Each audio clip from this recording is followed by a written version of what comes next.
think that there is a body of people, a whole group of people that feel slighted or feel or upset that I did not join the movement to the NDC.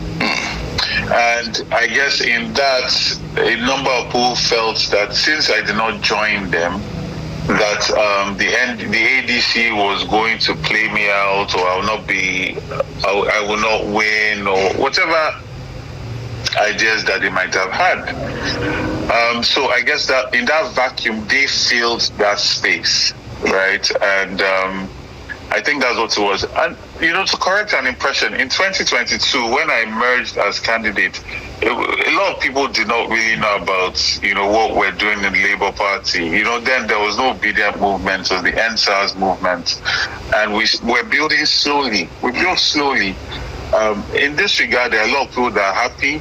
There are people that thought something else happened that didn't. But ultimately, all of us, I believe, will come together and understand that our real enemy is bad governance. Our real enemy is poor policy that does not put the people first. And I intend to sell those ideas and my vision for a better Lagos. And by God's grace, Lagosians will buy into my vision and give me the opportunity to show them what good governance actually looks like. But does it bother you that some of the persons who were on your side in 2022 are no longer on your side because, according to you, they're dissatisfied with you refusing to join the NDC? And I ask this because I see you still have the Lagos Obedient on your Twitter profile. I'm not sure if it's because, you're verified and you can't easily take that off. But what are your concerns as far as the dissatisfaction among the Obedients that you failed to move with the leader of the Obedients to the NDC? Those are several packed questions. For me, let me first say what I think being an obedient is. Being an obedient is a leader that submits himself to accountability and transparency to his followers. Being an obedient is a leader that shows empathy and compassion, is a leader that is driven by maximum service to the welfare of the common man. That's what I identified that philosophy as, because it is an offshoot of the NSAS movement, which was a movement that was asking government for better welfare, better treatment of the common man, for young people not to be intimidated, for the police to be earning more. And that is what morphed into what we call the obedient movement today.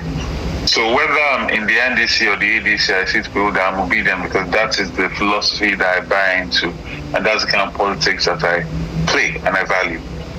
In relation to people not being happy, it's completely understandable, right? It's completely understandable, especially in a movement. People want to feel that we are all united, we are all together. But sometimes leadership is not about making the most convenient choices. Leadership is also about learning from a process, understanding where you went wrong, building on that, understanding and making the best decisions for your state, for your constituency, to give you the best chance. I had an assignment in Lagos to build a coalition that is intergenerational. We have elders in our party, we have young people, we have middle-aged people, we have people that have been in positions of power that have networks and understand politicking. We have people that, understand the machinations of electioneering, and combining that with that youthful population that we have, Gen Z, the new generation, we've built a beautiful coalition of all tribes, of all people, of all ages, to be able to face the establishment in Lagos State, because Lagos is a mini Nigeria. It's very, very important to understand that. And you need that type of coalition that shows faces of in Nigeria, especially in Yoruba land. A lot of Yorubas, a lot of Hausas, a lot of Igbos in Nigeria representing the face of Nigeria represented in a party, so that nobody can do this divide and rule that they always like to do to distract us from facing the real issue, which is bad governance, mismanagement of our commonwealth, and pocketing the state finances by just a couple of people for themselves and their friends, while most Lagosians continue to suffer. Rains have started falling now. Places are being flooded again.